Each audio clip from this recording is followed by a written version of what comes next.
निष्पक्ष निर्भीक जन क्रांति का पक्षधर एक सैलाब, बिना डरे जनता की हक की आवाज मेट्रो टुडे लाइव पर फॉलो एवं सब्सक्राइब करें। हम हैं आपकी असली आवाज मेट्रो टुडे लाइव।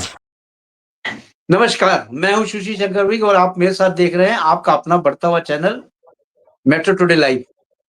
आज जो हमारे साथ आए हुए हैं उनका मैं संक्षिप्त परिचय करा दूं।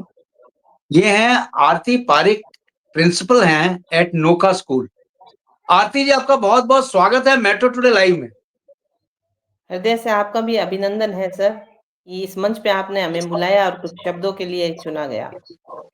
मैडम, आपसे सीधा सवाल मेरा ये है, बगैर टाइम वेस्ट करते हुए आपसे सीधा सवाल ये करना चाहता हूं कि आजकल का नव युवक जो है वो इतना सुस्तकरण क्यों हो गया है? उसकी सुस्ती का क्या कारण है? क्योंकि आप एज ए प्रिंसिपल हैं, एज अ टीचर हैं, आप ही लोगों को गाइड करती हैं और आप लोगों को तराशती हैं। यानी कि अगर आपके हाथ में कोई पत्थर भी आएगा तो उसको टीचर जो है, यानी प्रिंसिपल इज अ टीचर, मैं कह रहा हूँ कि उसको तराश देती हैं और तराश के एकदम हीरा बना देते हैं। तो ऐसा क्या कारण है कि आजकल का जो युवक है वो एकदम सुस्त हो गया है? सर ये जी, हमारे समाज की बहुत ही जटिल समस्या है, जिसका हल जी, भी बहुत साधारण सा है। साधारण सा इसलिए कह रही हूँ कि इसकी शुरुआत घर से, परिवार से और विद्यालय से ही होती है। एक नन्हा बालक जो होता है जी, वो एक मिट्टी के ढेले की समान होता है। उसको जिस तरह से आप बनाना चाहेंगे वो बन जाएगा। वो एक स्पंज की तरह है, जिसको जहां जी, आप डालोगे उसी चीज को सोखने लगता है। जी, मैं ये नहीं कह रही कि मल्टीमीडिया बेकार है या इस पे आने वाले जो भी तत्व है वो बेकार है, नहीं। बच्चे को जो गाइड किया जा रहा है, बच्चे को जो जी, सिखाया जा रहा है, उसके लिए जो आदर्श है वह सही होने चाहिए। बच्चों को मूलभूत तत्वों से क्या है परिचित करवाना चाहिए। आज की पीढ़ी जो है उस ओर अग्रसर हो रही है जहां उनका कोई भविष्य ही नहीं है। तो बालक को हम भी सबसे पहले यही सिखाते हैं कि आपका लक्ष्य क्या है, आप धरती पे क्यों आए हो, आप पढ़ क्यों रहे हो। यदि आपने 10 चैप्टर पढ़ लिए और आप उनको रट करके एग्जाम दे रहे हैं तो आप इंटेलिजेंट नहीं हैं। आपका जो बेसिक गुणवत्ता को ऊपर लाने वाला तत्व है वो क्या है, मानवता। आप में वो सभी गुण होने चाहिए जो एक मानव में हो। दूसरी बात सर मैं ये कहना चाहूंगी कि घर का जो माहौल जी, होता है, बच्चों को डाल दिया जाता है इंग्लिश मीडियम स्कूलों में, ऐसी स्कूलों में जहाँ घर का माहौल बहुत ही विपरीत होता है। तो बच्चा भी उस करेक्ट। चीज में कंफ्यूज हो जाता है। वो एक हाई एजुकेशन लेकर आता है और घर का माहौल वैसा नहीं होता तो वो घर आते ही वापस वैसा ही हो जाता है। हुँ, उस दरमियान बच्चे को एक एज मेडिकल आती है उसकी लाइफ में 12-13 साल की, जिसकी चर्चा हम पहले भी कर चुके हैं। तो जी, उस जी, समय उसको एक नए मोड़ की ओर ले जाने वाले या तो परिवार के लोग होते हैं या विद्यालय होता है। तो बच्चे को अमूमन यही सिखाया जाना चाहिए कि आप तो सबसे पहले अपना आदर्श अच्छा चुनें। आदर्श चुन रहे हैं आप इंस्टाग्राम को, आदर्श चुन रहे हैं आप उन ऐप्स को जहाँ पर मतलब आपको बाकायदा वो जीवन मिल रहा है जिसकी कोई कल्पना ही नहीं कर सकता। एक जिसे कह करेक्ट। सकते हैं कि काल्पनिक जीवन में बच्चा जी रहा है, तो वो हुँ, यथार्थ जीवन में जब अपनी अच्छी एज में आएगा जहाँ उसे बहुत कुछ कर लेना चाहिए, तब उसे रियलाइज़ होता है कि मैंने कुछ भी नहीं किया। वहाँ से एक बीमारी चालू हो जाती है डिप्रेशन। जो कहते हैं ना कि हमारे जो पौराणिक लोग थे, उनको डिप्रेस होते थे लेकिन इस बीमारी का नाम पता नहीं था। क्यों? वो जी, जी, प्रकृति के समीप रहते थे, एक अच्छे जी। आदर्श के साथ रहते थे। हुँ, तो हुँ। सर अधिकतर बात ये हो जाती है कि बच्चे को अपने जीवन के महत्व को बताना चाहिए कि आप जी क्यों रहे हो। जी, जी, यदि आप पढ़ाई भी कर रहे हो, तो आपके पढ़ाई का आपके जीवन में जुड़ाव क्या है?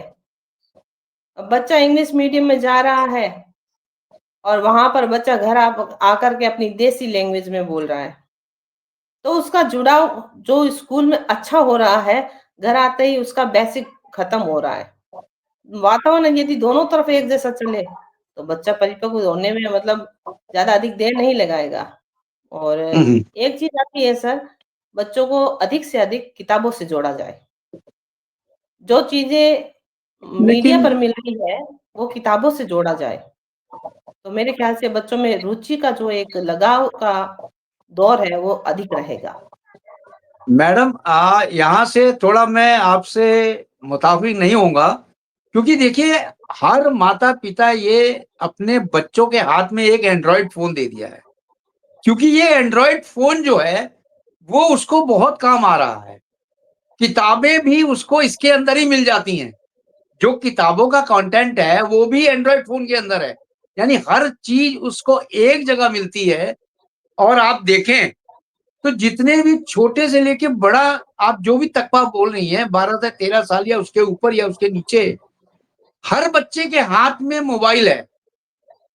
और ये मोबाइल ऐसा है कि कोरोना के टाइम से, जब कोरोना चल गया था उस समय वर्क फ्रॉम होम था, टीचर्स कॉलेज स्कूल जाती थी और बच्चे घर में रह के पढ़ते थे, माता पिता उनके हाथ में मोबाइल दे दिया था।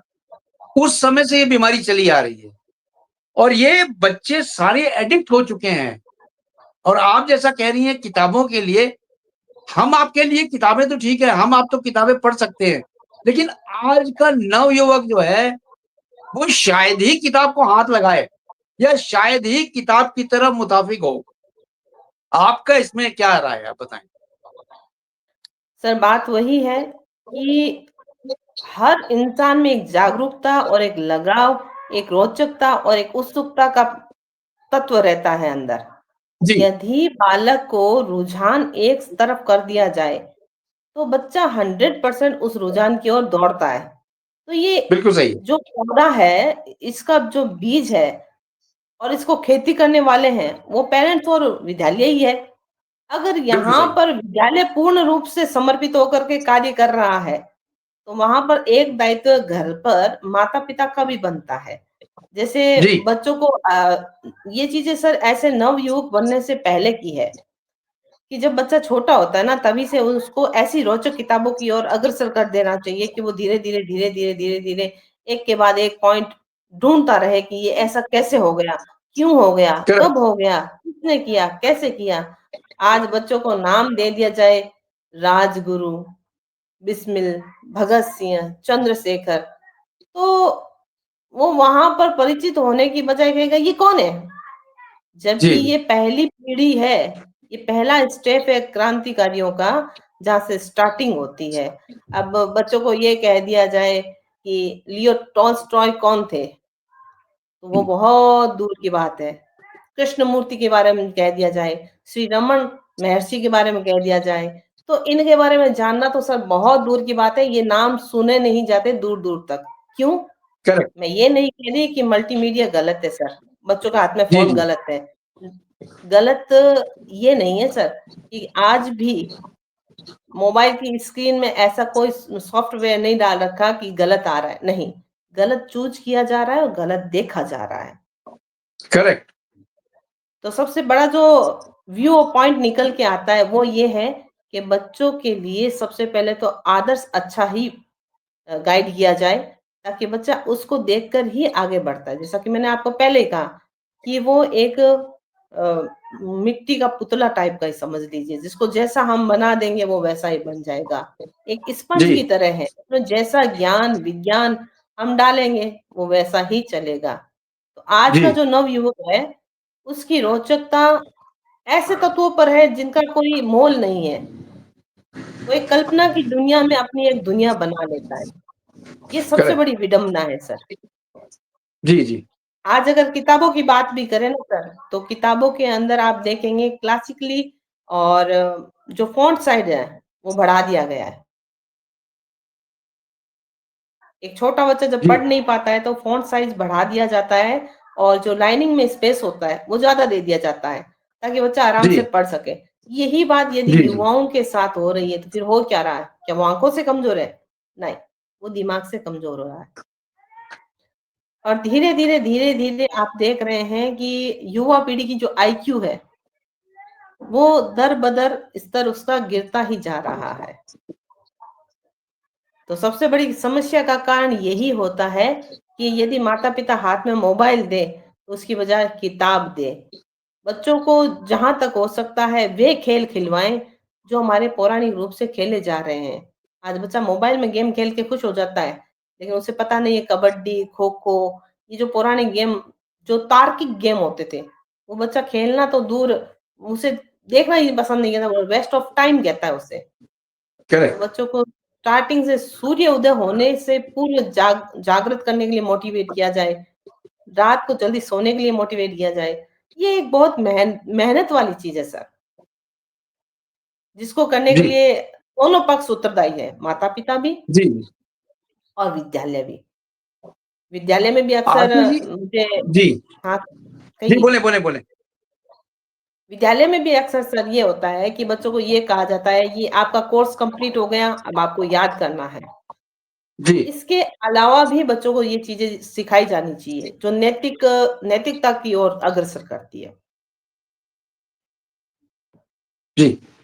आरती जी, आपसे एक सवाल मैं और पूछना चाहता हूँ, जो कि मेरे ख्याल से हर पेरेंट्स के दिमाग में होगी ये बात। जी, बच्चे को जो है, स्कूल कॉलेज में तो डाल दिया जाता है, लेकिन बच्चा जो है स्कूल और कॉलेज में जब पढ़ता है, उसका आईक्यू बहुत अच्छा करते हैं टीचर्स। तो जी। टीचर्स के हाथ में भी मोबाइल होता है, बच्चों के हाथ में भी मोबाइल होता है। तो अगर ऐसा हो कि मोबाइल टीचर्स भी ना यूज़ करें, ना बच्चे यूज़ करें, और ये भी देखा गया है कि 80% जो है एजुकेशन ही बच्चों को काम आती है। 20% जो घर में होता है, वो पेरेंट्स देखते हैं। या आप इसके विपरीत सोचती हैं? नहीं सर, 80% मैंने तो घर में और 20% स्कूल में, ऐसा है क्या? नहीं सर, एक बालक को यदि उसका टीचर कुछ कह देता है ना, तो जी, माता-पिता उसको कुछ भी कह दे, वो यही कहेगा नहीं स्कूल में मेरे टीचर ने ऐसे कहा था, ये चीज़ तो ऐसी करेक्ट। ही होगी।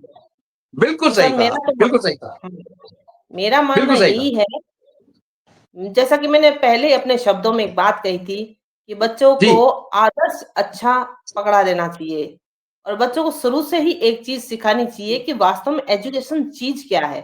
सिर्फ़ 4 किताबें करेक्ट। पढ़ना एजुकेशन नहीं है, उसके इर्द-गिर्द होने वाले तत्वों के बारे में भी बताया जाए।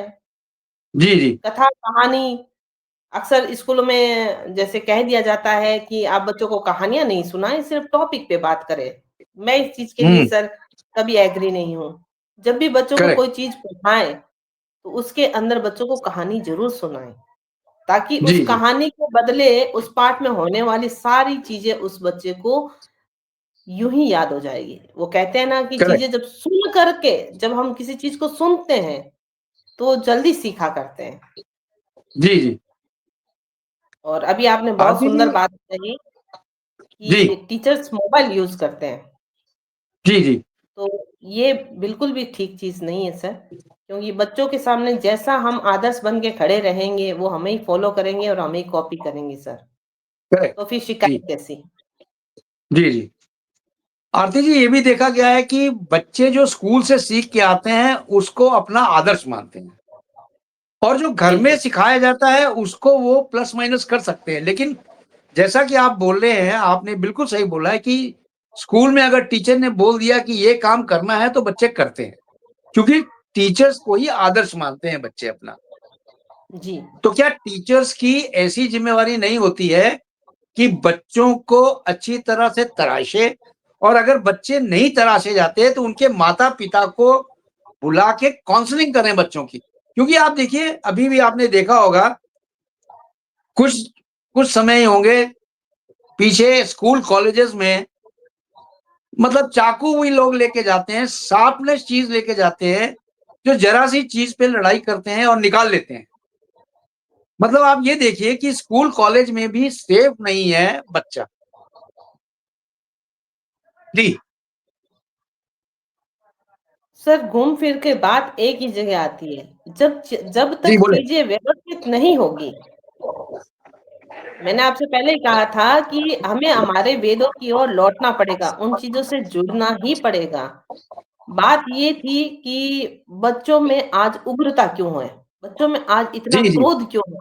बच्चों में आज इतना यही बात। ईगो क्यों है? जी, जी। अब इन चीज़ों के अंदर सर ये होता है कि उनके पास एक व्यक्ति ऐसा होना चाहिए जो उनकी चीज़ों को ध्यान से सुने और उसका एक सटीक आंसर उन्हें दे, तो उनके पास निवारण आ जाता है। तो जी, जी। इसके लिए घर परिवार में भले ही किसी के अगर अच्छे माता-पिता हैं, एजुकेटेड हैं और जहाँ तक मेरी सोच कहती है, मैं कहती हूँ कि हर माता-पिता अच्छे होते हैं, किंतु अच्छे बिल्कुल सही। माता-पिताओं में से कुछ ही ऐसे माता-पिता होते हैं, जिन्हें ये पता होता है कि मेरे बच्चे के लिए सही और गलत क्या है, उचित और जी, जी। अनुचित क्या है। अगर जी, जी। वहाँ पर जैसे ग्रामीण इलाका है, वहाँ लगभग लोग इस चीज़ पर ध्यान कम देते हैं, तो बच्चे भटक भी जाते हैं। तो वहाँ दायित्व होता है टीचर्स का कि प्रत्येक बच्चे की आईक्यू और उसके मानसिक बौद्धिकता को समझे और उसको अलग लेकर के 5 से 10 मिनट उसे लगभग 10 से 15 दिन दे दे, वो बच्चा तैयार है फिर। बच्चों में जी, जी। एक भावना, एक उत्सुकता, एक जोश ही ऐसा भर देना चाहिए कि सरस्वती कभी ऋण नहीं रखती। तो बच्चा मेरे ख़्याल से उस टीचर के साथ इस प्रकार से जुड़ जाएगा कि वो टीचर उस बच्चे को समाज का एक आदर्श बना कर के प्रस्तुत कर सकता है। कहते हैं जी, ना जी। कि एक टीचर यदि बिगड़ जाता है या उसके मुखमंडल से ऐसा कोई शब्द निकल जाता है, तो एक नहीं 400, 800, हज़ारों पीढ़ियाँ एक साथ खत्म हो जाती है। तो जी, जी। शब्दावली का भी टीचर्स को ध्यान रखना चाहिए, ड्रेसिंग सेंस का ध्यान रखना चाहिए। बच्चों से जो व्यावहारिक बातें होती है, वो अमूमन उच्च स्तर की करनी चाहिए। बच्चों के सामने वो जी, जी। आदर्श प्रस्तुत करने चाहिए कि आने वाले समय में उन बच्चों को एक क्रेज़ होना चाहिए कि हमें वो श्रेष्ठता को हासिल करनी है जो हमारे पुरखों ने की थी। जी। आरती जी, जैसा आपने बोला ड्रेस सेंस जी, सर, टीचर्स का जैसा होता है, वैसे ही बच्चे जो हैं अनुसरण करते हैं। अगर बिल्कुल सर। टीचर्स अच्छे ड्रेस पहन के आते हैं, तो बच्चे भी अच्छे ड्रेस पहनते हैं। लेकिन अभी पिछले कुछ दिनों से ये देखा गया है कि स्कूल कॉलेजेस में आपने भी देखा होगा, मैं उस चीज़ में जी। नहीं जाना चाहता, कई वीडियोज़ वायरल हुए हैं और वो जी, जी। वीडियोज़ ऐसे थे, अश्लील वीडियो थे, जो कि अगर कोई बच्चा देखता है तो उसके दिमाग पे क्या असर पड़ेगा? वो आप समझ ही गए होंगे किस तरह के वीडियोज़ जी, जी। ऑनलाइन आए थे, अश्लील जी, जी। वीडियोज़ थे। जी, मैंने आपसे ये बात पहले ही कह दी सर, कि घूम फिर कर के पॉइंट एक ही तरफ जाता है कि बच्चों की गाइडेंस अच्छी होनी चाहिए, बच्चों का आदर्श अच्छा होना चाहिए और जो चीज़ें बट ये अब फैल रही है, भयंकर रूप से जी, फैल रही है एक बीमारी की तरह, तो इन्हें हम एकदम से रोक तो नहीं सकते, लेकिन बच्चों को समझा तो सकते हैं। जो चीज़ें हो रही है, क्यों हो रही है, कारण क्या है? आने वाले समय में यदि बच्चे के पास में सर लक्ष्य होगा, उद्देश्य होगा, जी, तो उस बच्चे को क्रेज़ एक ही होगा कि मुझे आगे बढ़ना है, अपने लक्ष्य को पाना है और मेरे जी, जी, जैसे ही कम से कम 100 बच्चे और कर देने हैं। तो उसका ध्यान किस तरफ है? एक शानदार भविष्य की तरफ है। तो वहाँ पर ये सब चीज़ उस बच्चे के लिए नगण्य हो जाती है। वो ध्यान भी नहीं देता। जी, तो जी। इसके लिए सर आरती जी, एक बहुत ऐसा मेहनत मोड़ करनी आता है पड़ेगी। बच्चों का जहाँ पे बच्चे एकदम से मुड़ जाते हैं, या तो अपनी दोस्ती की तरफ मुड़ जाएँगे या तो अपने टीचर की तरफ मुड़ जाते हैं। ये एक ऐसा दौर आता है बच्चों का, जहाँ बच्चे जिस लाइन में चले जाएँ उस लाइन को वो मान लेते हैं कि हाँ, ये सही है। वो दौर जो है, उस दौर को बचाने के लिए या उस दौर को ओवरसीड करने के लिए टीचर्स को किस तरह का व्यवहार करना चाहिए बच्चों से? ये एक बहुत ही शानदार क्वेश्चन किया है सर आपने और जी, इस मुद्दे पर मैं काफ़ी बार चर्चा भी करती हूँ, कि भई जी, जी, बच्चा जब एक परिपक्वता की ओर बढ़ रहा होता है, तो जी, उसमें हार्मोन्स चेंज होते हैं, कई केमिकल्स करेक्ट। चेंज होते हैं। तो इस बिल्कुल, बिल्कुल। दौरान उसके दिमाग में कई उपद्रव होते हैं, कई ऐसे सवाल होते हैं, जो उसके जेनेटिक सिस्टम को लेकर होते हैं या फिर उसके कई दिमाग में चल रही होती है, सेक्सुअल्स बातें होती है, जो बिल्कुल, माहौल वो बिल्कुल। देख रहा होता है, उसे कई क्वेश्चन्स होते हैं। जैसे अधिकतर बच्चों बिल्कुल में यही सही, होता है कि उत्पत्ति क्या होती है, लड़का-लड़की क्या होता है? तो बिल्कुल सही। इन सब चीज़ों को बच्चों को ये कह के हटा दिया जाता है कि ये चीज़ें अभी आपके काम की नहीं है। नहीं, यही करेक्ट, वो उम्र है सही, जहाँ बच्चों को एक-एक चीज़ का खुलासा सहज रूप से करना कर चाहिए। देना चाहिए। जब बच्चों को करेक्ट, सहजता से ये चीज़ें कर दी जाती है, तो उनके लिए एक सामान्य चीज़ हो जाती है। जैसे हम देखते हैं कि पशु कपड़े नहीं पहनते, तो हम बिल्कुल सही। हैबिचुअल है उन चीज़ों को देखने के लिए, तो वो हमारे लिए सामान्य चीज़ हो गई। वैसे ही बच्चों को उनके जीवन से जुड़ी हुई ये सभी बातें एकदम आसानी से और सटीक रूप से कह दी जाए, तो मेरे ख्याल से शायद बच्चे के दिमाग में फिर से कोई क्वेश्चन आएगा ही नहीं। और आ इसके गए, लिए बिल्कुल इस सही। उम्र में उसका जो टीचर होता है, वास्तव में उससे बड़ा फ्रेंडली साथी तो कोई कोई हो नहीं, ही नहीं सकता। बिल्कुल अगर सही वो कहा। सहज रूप से क्लास में या मतलब अलग से इन चीज़ों पर थोड़ी-सी चर्चा कर ले, तो बच्चे के दिमाग में जो भी चल रहा है, तो उसको कह दिया जाए कि आप पर्सनली हमसे मिलिए, जो भी प्रश्न जी, चल रहे हैं, बातचीत कीजिए। बच्चा बातचीत करता है, वो चीज़ें सहज हो जाती है सर। और इन्हें करेक्ट, दबाने से दबाव बढ़ता है। मेरा मानना है, चीज़ों को दबाने से दबाव बढ़ता है और दबाव विस्फोट का कारण बनता है। करेक्ट। जी, आरती जी, आप आजकल के नवयुवकों को क्या मैसेज देना चाहती हैं, वो मैसेज दीजिए आप। सर, मैं आज की नव पीढ़ी को एक ही बात कहूँगी कि जहाँ हैं, वहीं पर खड़े होकर एक बार अपनी स्थिति देखिए कि आपकी वेरी गुड, आने वाली जो ज़िंदगी है, उसमें आप कहाँ तक पहुँचोगे और आपका क्या होगा? यदि आप बहुत गलत सही, हैं, तो तुरंत रूप से अपने पैरों को पीछे कीजिए, बैक हो जाइए और अपनी जो ज़िंदगी है, उसमें ऐसे-ऐसे लोगों को इन्वॉल्व कीजिए, जो आपकी ज़िंदगी को बेहतर बना सकते हैं। अपने लक्ष्य को निर्धारित कीजिए और उसकी ओर अग्रसर होइए, क्योंकि पहले पाया हुआ दुःख बाद में सुख का निर्माण करता है सर। बिल्कुल सही है। आरती जी, बहुत-बहुत धन्यवाद आपका आने के लिए और मेट्रो टुडे पे आके आपने नवयुवकों को बताया क्या है, कैसे है, क्या करना चाहिए। इसके लिए हम आपका आभार व्यक्त करते हैं। Thank you very much. जय हिंद, जय भारत। धन्यवाद सर।